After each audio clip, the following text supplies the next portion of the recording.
Welcome to the Fantasy Thinker. I'm Jared Quartermatch, and this is going to be reading the prose number 9.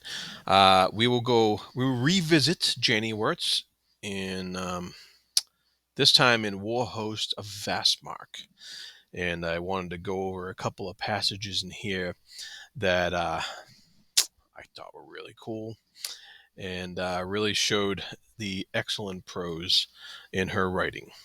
So hopefully I'll put the up here or here, something like that.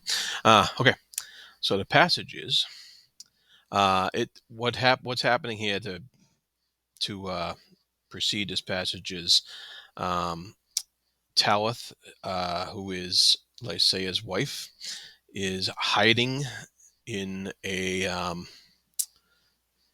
boat in a cabin in a boat from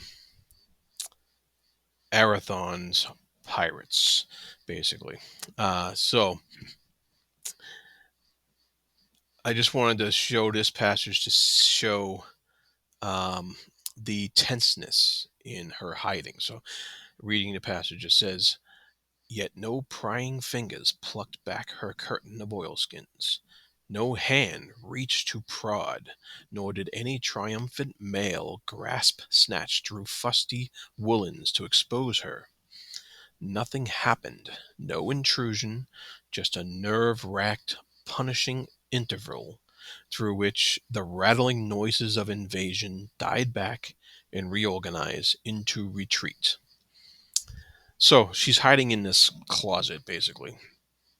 And once again, we get some great alliteration here with the prying fingers plucked, and we have, but we also have a whole bunch of inferences of male dominance over a female hiding.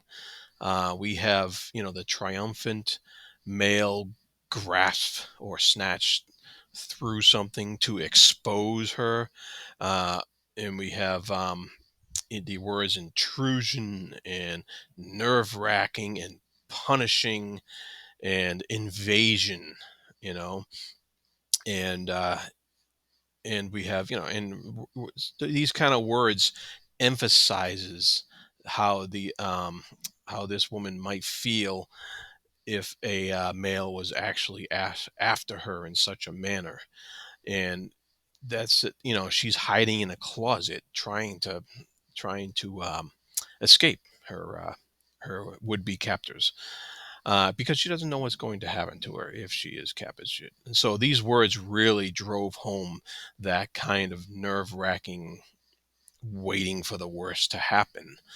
And so I thought that was just very well put forth. And there's also a bunch of N words in there. No hand reached, nor did a triumphant male grasp.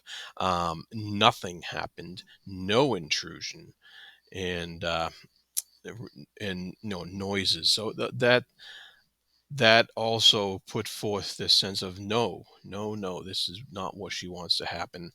And at the moment, it didn't happen. So I just thought that was excellent use of consonants and words to convey the feeling of helplessness uh, and tense stress that she was under at that moment. So that's that passage.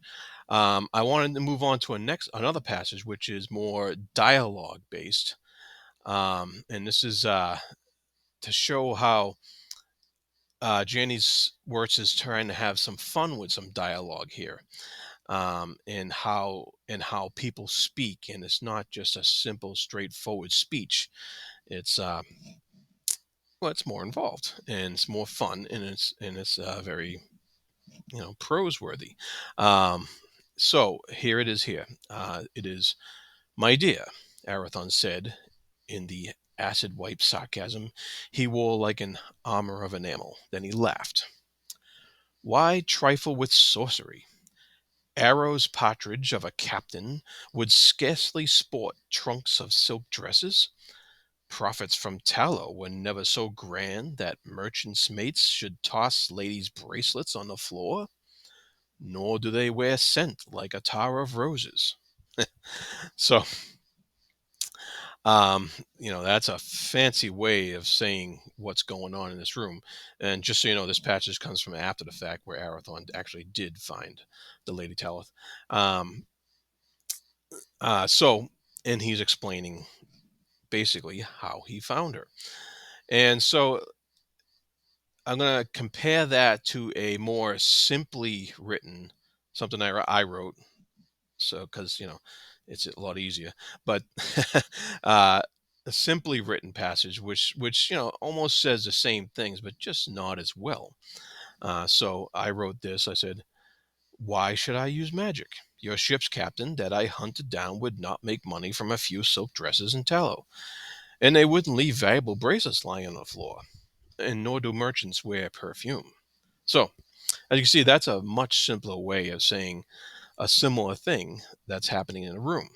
But yet, my simple words don't give you that sense of grandeur that you want from this character.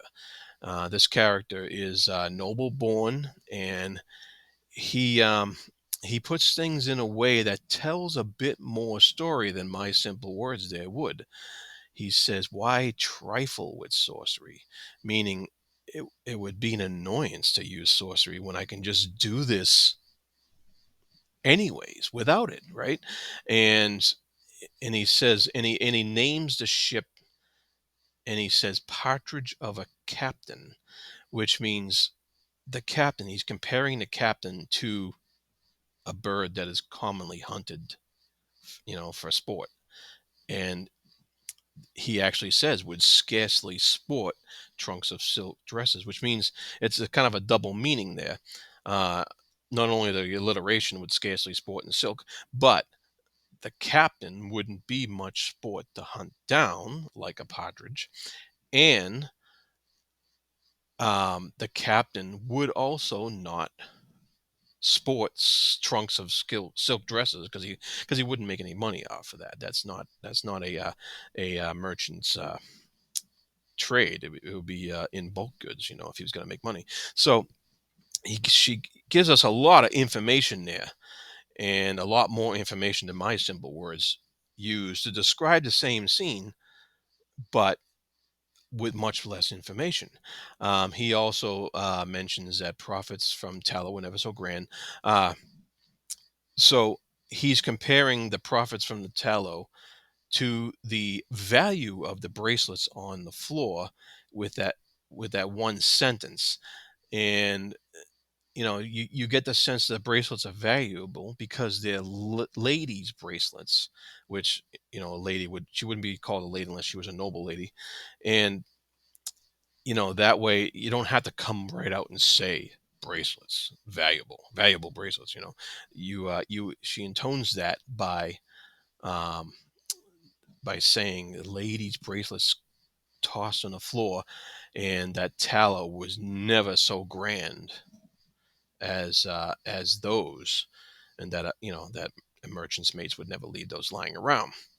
um And he also says, "Nor do they wear scent like a tower of roses," indicating that there's a waft of perfume here. There's some beauty products that are in play here that merchants, of course, are not going to wear on an everyday basis. And so you can tell the level of information being given out is much more than the simple words I use to describe the scene there.